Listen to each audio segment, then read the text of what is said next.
जो बेटे इवेपोरेशन है वो इनवर्सली प्रोपोर्शनल करता है ह्यूमिडिटी और मॉइस्चर के।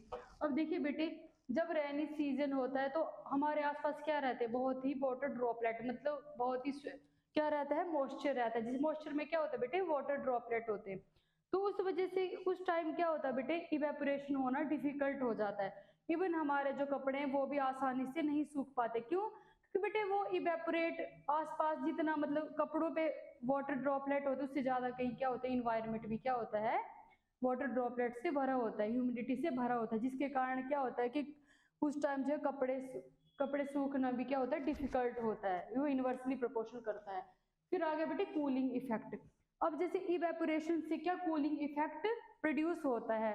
फॉर एग्जाम्पल बेटे, जब हमारी गर्मियों में क्या होता है, सारा दिन धूप से हमारी छतें क्या होती है, एकदम से गर्म हो जाती हैं, जिससे हम वहां पे पाँव रखना भी क्या होता है, हमारा डिफिकल्ट हो जाता है। तो हम क्या करते हैं, छतों पे बकेट जो है वो पानी, मतलब पानी डाल देते हैं। जब पानी डालते हैं तो क्या होता है, वो छत का सरफेस जो गर्म था वो कैसा हो जाता है, कूल हो जाता है। किस वजह से होता है बेटे, जो वाटर जो हमने पानी डाला है वो इवेपोरेट होने के लिए क्या करता है, इवेपोरेट तब होता है जब उसको हीट एनर्जी चाहिए होती है इवेपोरेशन के लिए। तो वो हीट एनर्जी जो है वो सरफेस की ले लेता है, जो सरफेस हॉट होता है उसकी वो हीट एनर्जी ले लेता है, जिसके कारण क्या होता है, हमारी छतें जो है वो ठंडी हो जाती है। और इसका बेटे एक और एग्जांपल है नेल पेंट रिमूवर, जो कि लड़कियां तो अच्छे से ही वाकिफ होंगी, है ना। जब हम उसको कहीं पे भी अप्लाई करते हैं, इवन आप अपने पाम पे कहीं पे भी अप्लाई करेंगे तो हमें कूलिंग इफेक्ट प्रोड्यूस होता है। क्यों बेटे, वो सेम वही रीजन है, इवेपोरेशन के लिए क्या हमारे जो आसपास का सरफेस है वहां से क्या करती है, वो एनर्जी लेती है, जिसके कारण क्या हमें ठंडक महसूस होती है। फिर आगे बेटे बात, हम लोग गर्मियों में कैसे कपड़े पहनते हैं, नॉर्मली मतलब प्रेफर करते हैं कॉटन के कपड़े। क्यों?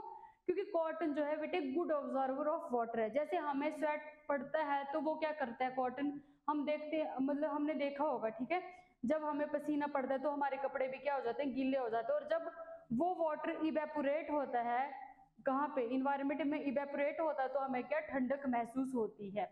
और बेटे जब हम फ्रीजर से कोई हम लोग मतलब गिलास ले लेते हैं, ठीक है, हमने सपोज करो वाटर का किसी का भी हमने गिलास रखा हो फ्रिज में, ठीक है, पानी का भर के, जब हम उसको लोअर टेम्परेचर से हाई टेम्परेचर पे, नॉर्मली हम अपने नॉर्मल रूम टेम्परेचर पे रखेंगे, तो हम देखते हैं कि उसके बाहर क्या होता है, छोटे छोटे वाटर ड्रॉपलेट बन जाते हैं। वो किसके कारण बनते हैं बेटे, क्या वो जो अंदर मतलब कूल ठंडा होता है फ्रीजर की वजह से, उसकी वजह से बनता है? नहीं बच्चे, जो हमारे आसपास का रूम टेम्परेचर है उसकी वजह से उसके बाहर जो है वो वाटर ड्रॉपलेट बनते हैं। फिर बेटे आपने देखो घड़े का पानी, है ना, घड़े का पानी क्या रहता है गर्मियों में, ठंडा रहता है। वो किस वजह से होता है, क्योंकि वो घड़े के अंदर भी क्या होते हैं, छोटे छोटे पोर्स होते हैं, जिसके कारण क्या होता है, जो गर्म पानी होता है वो इवेपोरेट उन पोर्स से बाहर इवेपोरेट हो जाता है, और अंदर क्या कूलिंग इफेक्ट प्रोड्यूस होता है, और हमें जो है घड़े में कैसा पानी मिलता है, ठंडा पानी मिलता है। तो यही रीजन है बेटे। और इसके साथ साथ जैसे जब हम चाय, नॉर्मली चाय है, अब हम मतलब कप में लेते हैं तो हम उसमें सिप लगाना टफ होता है, मतलब हमारा मुंह जलता है। लेकिन हम अगर उसको किसी एक कटोरी में ले लेंगे जिसका सरफेस एरिया क्या होगा, कप के सरफेस एरिया से ज्यादा होगा, तो उसको पीना आसान होता है ना। तो ये बेटे, ये जो हमने इवेपोरेशन है वो डिटेल में कर लिया, ठीक है।